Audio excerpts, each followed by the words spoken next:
2024 കേരളത്തിലെ ബി.ഫാം കോഴ്സുകളിൽ ഇനി ബാക്കിയുള്ള സീറ്റുകളിലേക്ക് സെൻട്രലൈസ്ഡ് വേക്കൻസി ഫില്ലിംഗ് അലോട്ട്മെൻറ്റിൻ്റെ ഓപ്ഷൻ രജിസ്ട്രേഷൻ സ്റ്റാർട്ട് ചെയ്തിട്ടുണ്ട്.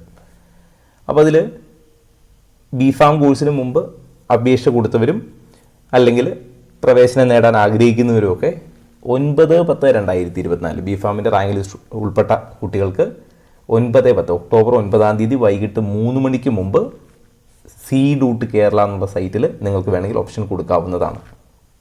ഓപ്ഷൻ കൊടുക്കാൻ വേണ്ടി നിങ്ങൾ ചെയ്യേണ്ടത് കീം 2024 കാൻഡിഡേറ്റ് പോർട്ടലിൽ കയറി നിങ്ങളുടെ ഹോം പേജിൽ അപ്ലിക്കേഷൻ നമ്പറും പാസ്വേഡും കൊടുത്ത് അവിടെ ഓപ്ഷൻ രജിസ്ട്രേഷൻ എന്നൊരു ലിങ്ക് ഉണ്ടാവും. അത് ക്ലിക്ക് ചെയ്തിട്ടാണ് നിങ്ങളുടെ ഓപ്ഷൻ കൊടുക്കേണ്ടത്.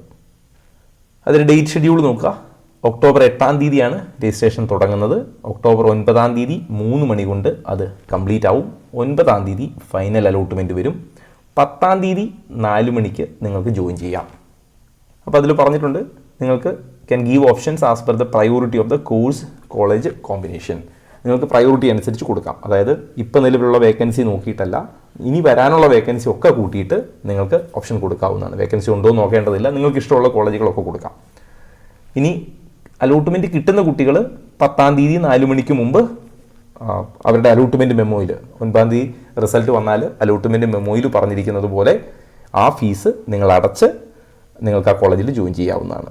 ഇനി അതേപോലെ പറഞ്ഞിട്ടുണ്ട് no extension of time for joining. അതായത് ജോയിൻ ചെയ്യാനുള്ള സമയം എക്സ്റ്റെൻഡ് ചെയ്ത് തരില്ല. ഇനി ഇതുമായിട്ട് ബന്ധപ്പെട്ട് മറ്റെന്തെങ്കിലും അപ്ഡേറ്റ് വരികയാണെങ്കിൽ ഞാൻ കമ്മ്യൂണിറ്റിയിൽ പോസ്റ്റ് ചെയ്യാം. കമ്മ്യൂണിറ്റിയുടെ ലിങ്ക് ഞാൻ ഈ വീഡിയോയുടെ താഴെ കമൻറ്റ് ബോക്സിൽ പിൻ ചെയ്യാം. എൻട്രൻസ് സംബന്ധമായ വാർത്തകളും അപ്ഡേഷനുകളും ഏറ്റവും വേഗം ആധികാരികമായി അറിയാൻ സബ്സ്ക്രൈബ് ചെയ്യുക, ബെൽ ഐക്കൺ അമർത്തുക. ഈ വീഡിയോ മറ്റു സുഹൃത്തുക്കളിലേക്കും ഷെയർ ചെയ്ത് നൽകുക.